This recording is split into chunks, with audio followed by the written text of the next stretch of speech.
1976, 50 years ago this year, and a year with some truly significant events. Apple and Microsoft were both founded, Concorde recorded its first supersonic flight, and The Muppet Show premiered. And we got some pretty special cars as well.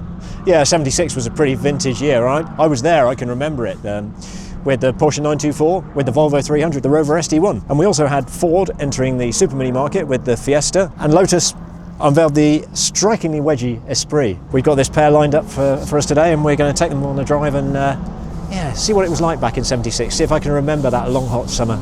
I know I can't. So Paul, in the early 70s and into the mid 70s, there was a new class of car evolving, wasn't there? Yeah. The Super Mini. Front drive, transverse engine hatchback. Yep, a little bit smaller than a full-size family car. Bit of city car orientation, but also it could go on a motorway if you needed it to. Yeah. Now, Ford weren't the first to get there. Of course, there was the Renault 5, there was the Fiat 127. Polo. Right, yeah, and the Polo, of course. Ford rightly recognised they had to compete in this sector. They couldn't let it go.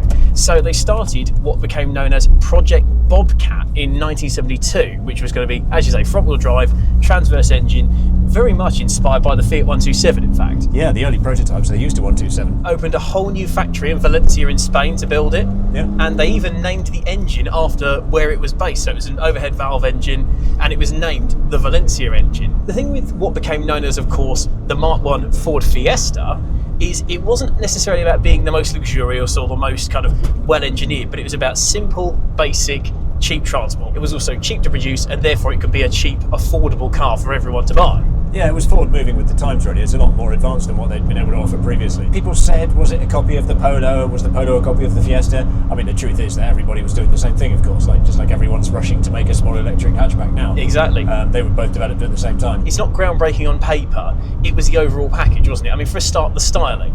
It's not gorgeous by any means, but it's smart. I like it. It looks good. This is it. It's aged really, really well. It's smart and neat. And if I might be so bold, I think it is a better looking car than the Polo and probably even the 127 as well. First and last car to be styled by Kia as a subsidiary of Ford. Did you know that? I did not. There you go. There's your trivia. As for the suspension, again, it is basic. First and strut front, live axle rear with trums. This particular car has been slightly lowered, and it's on XR2 steel wheels. It does look great. Good, it looks but really even good. with the big wheels, it rides so well, doesn't it? Do you know what? I was going to say that. Potholes on these roads. Yeah. Modern cars do not ride this well. I No. know it doesn't weigh a lot, but on the other hand, it is 50 years old. You know? And that's the proof. It is that actually you can do that basic suspension engineering, but if you do it well, there's no reason why it can't be comfortable. Of course, you've only got the 4 gears. Yeah, it is screaming here at 55 or 60 miles an hour. And I don't believe you'd get a 5th gear in a Mark 1 Fiesta. You'd have to get to the Mark II and the XR2 for that. But it's nice and nippy, isn't it? A little 1.3 in this one. Yeah. This is a great example because it's never been restored. So I was just talking to the owner, Sean. It's never had a panel replaced. It's only done, what, 35,000? Yeah, the paint is still so good, isn't it? I mean, you just do not find 1976 cars that haven't been restored, do you? Especially ones that have lived in Britain. And especially Ford's not being funny. It's a great chance to experience the Fiesta as it would have been when it was like 1 or 2 years old. Obviously, the other thing that gave the Fiesta so much appeal was the massive range Ford offered, because they were the kings of offering something for everyone, weren't they? Yeah. So you got everything from a basic popular, which was kind of one door mirror and not much else, right the way up to the XR2 that we've covered. You know, the real sporty hot halo. I remember one of my aunties had the Ghia, and it was really quite plush, you know. And then you had kind of the middling, like Jeff's 1100S that he's got, which is kind of still fairly affordable with a whiff of sport. You call that an ST line these days, wouldn't you? By being something for everyone, and it was relatively affordable. When it launched, it was less than £1,700, and that meant it was cheaper than the Renault 5 or the Vauxhall Chevette for an all-new car. A year after launch, 1977, it was the 9th best-selling car in Britain. By 1981, it was the 3rd best-selling car in Britain. The year after it launched, Ford of Europe posted its best ever results thanks to the Fiesta being so popular. I think it's still got that appeal today, hasn't it? The Fiesta is still that universal, almost classless car, isn't it? There really was. Yeah, it did. Yeah, well, it's a shame they don't make it anymore because it did have a place in the market. In 47 years and 8 generations, they sold 16 million Fiestas. As it evolved, it got more power, it got more refinement, it got more luxuries in higher end models, and it really could be, if you don't need a big family to cart around, a Fiesta could be your only car, really. Yeah. It's amazing how modern this feels, actually. I was just going to say the same. It was only 5 years before this was made, they were still making Morris Minors. Well, that's a very good point, actually. You know, I hadn't even considered that. You know, this is an old car by any standards, but, you know, it's comfortable, it's getting along all right. We're not holding people up. No, not at all. It goes well. The steering's lovely. I have to say, it's got a really nice kind of planted feel about it. You can tell there's a little whiff of Ford chassis engineering in it as well. You haven't got any lane keep, airbags, ABS, Apple CarPlay or anything, but on the other hand, the basics are really quite good. It's a simple interior that does the job. The other thing I commented on when I stuck the camera at the back just now, the room. You could easily get 4 adults in here, but we're not touching shoulders, are we? Yeah, we did quite often back in the day, you know, Joe. Well, quite right, exactly. When I was learning to drive, my mates had Mark Fiestas that they'd been given by Granny, you know. I think that's the other thing, it shows the mass appeal of these cars. Your nan could have one as a nip to the shops car, but then you could have young lads in their super sports and their XR2s tearing around in it. And it all started with the basic formula. Like you say, the other thing is, when you think that this is a 50-year-old car now, it feels so much younger than its years. Like you say, lovely tight little gearbox. Yeah. Steering feels really good. I mean, of course, part of that is the fact that this is so original, because a lot of Fiestas that you remember are knackered old sheds because, you know, they were old cars, but they were just using abuse. Yeah. This is a really pristine example, and it shows just what the Fiesta was like when you bought it new. You know, you can well see how this escalated into decades and decades and millions of cars sold. So this was the start of one legendary model, but of course, over in Norfolk, they had something rather more exotic in mind, didn't they? Yeah, this was the car you actually bought, but the car you had on the wall was, if there was any car that sort of summed up the 70s, it's a wedgie sports car, isn't it? And obviously the Esprit is the wedgiest of all wedgie sports cars. Forget your Lamborghini Countach. Yeah, Lotus moving up market. Their previous cars, the Europa before that was their mid-engine, of course, as well. And then before that, the Elan. But this was Lotus moving into a totally new market. Pseudo supercar, wasn't it? Yeah, challenge. You know, the likes of Porsche, really. Yeah, they developed this on such a tiny budget, typical of low-volume British makers. But you know, with the Giugiaro styling and the mid-engine configuration, it was really exotic. And like this dashboard in front of me just feels so exotic. I love this. It's like sort of science fiction. It's incredible. It's like a plane, isn't it? Yeah, it's lovely. In the true supercar fashion, it's quite hard to get into. It's one leg over the sill and then clamber over. Yeah. I would not recommend wearing big boots, and I wouldn't recommend wearing a dress if you're that way inclined. But when you're in, my God, does it feel special, doesn't it? Yeah. This is the Series 1, of course, so it's 2-litre, 160 horsepower, so it's, by modern standards, not that fast. But don't forget, these don't weigh much. And, fiberglass body, yeah. Yeah, I mean, it really goes. You've got a backbone chassis, of course, in Lotus tradition, single wiper there. Oh, it does feel lively, doesn't it? That's what you get with carburetors that you just don't get with injection. Instant shove, isn't it? Yeah. It's aerodynamic, it's made out of fiberglass, so it's a lot lighter than any of its rivals. And this was a time when a Maserati would have had sort of 200-ish horsepower, yeah, but made out of steel. So actually, the Lotus didn't have much of a deficit to make up for. No. A Lotus trademark of this era was a really civilised ride. Yeah, it does ride well, doesn't it? They managed that really neatly. So your Italian supercars would have been really jolting on this road, and this is all right, isn't it? It's firmer than the Fiesta, but it's you know, it's not uncomfortable. It's composed, isn't it? It's got quite a sort of grand touring feel to it. Do you know what it does? Because I mean, the owner Martin, I was talking to him. He's got a 3-hour journey home. He's going to sit on the motorway in a sunny afternoon, and it's going to be fine. And actually, yes, it's a pain to get into because of the sort of car it is. But when you're in it, it's actually quite spacious, isn't it? We've got a good amount of room between us. I'm 6 foot tall and I can outstretch fully without, losing leg room. It's got a half decent amount of luggage space. Well, he was saying you will get a bag of golf clubs in the back. You've got a bit of space in the front.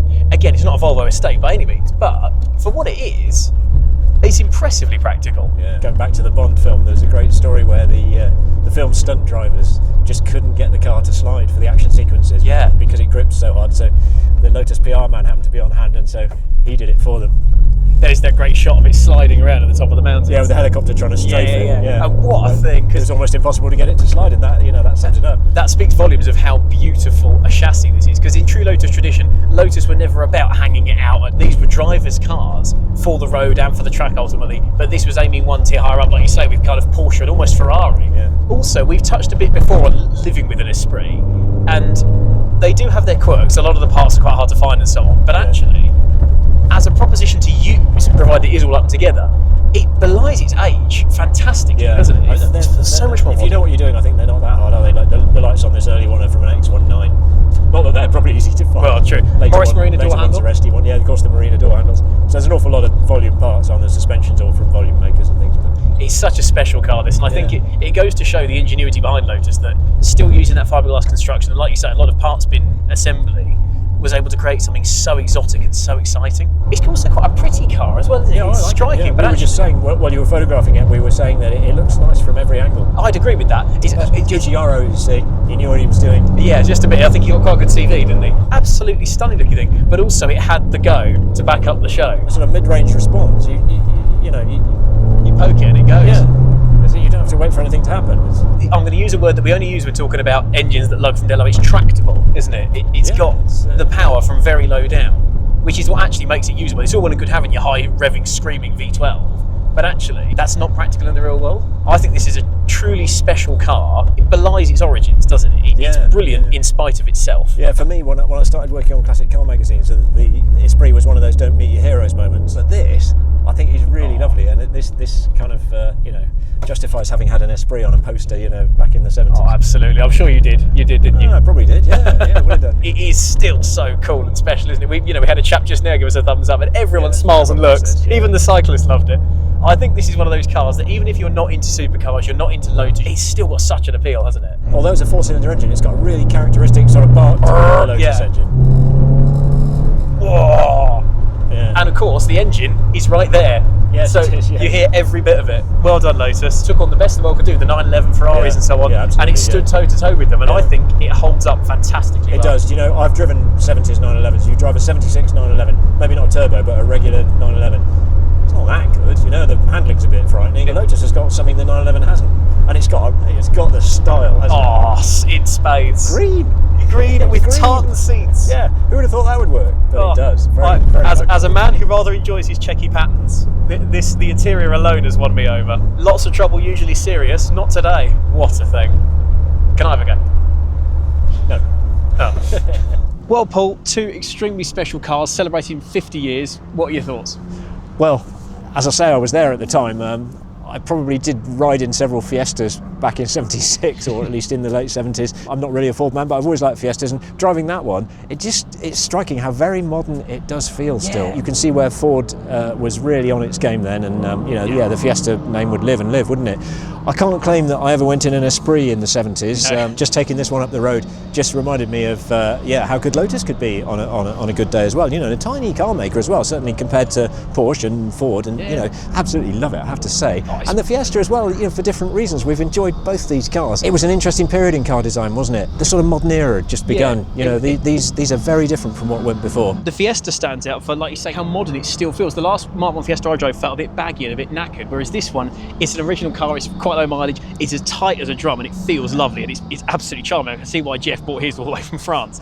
And the Lotus, all these things you hear about 70s supercars, that they're cramped and they're uncomfortable and they're horrible to drive. I'm not sure any of it's true about this. It still feels special. It still looks utterly special. Yeah, it does, And it drives so much better. Both these cars look superb. I mean, they do. Modern cars, all these Chinese electrics, I used to know every single car on the road certainly in 76, I could have told you every single car that went past, I could have identified it, but not anymore with these Chinese electrics, and these, they're striking, aren't they? Everyone's looked at both of these today. And it was a gentler time, a more innocent time. Well, different times, and maybe that's the real conclusion here. There is no winner or loser, because this is hardly a twin test, but it was about celebrating a time when cars had their own identities, and maybe that's why we'll throw it back to you in the comments. 50-year-old classics, would you take the Mark 1 Fiesta, the Esprit, the Volvo 300, the SD1, the 924?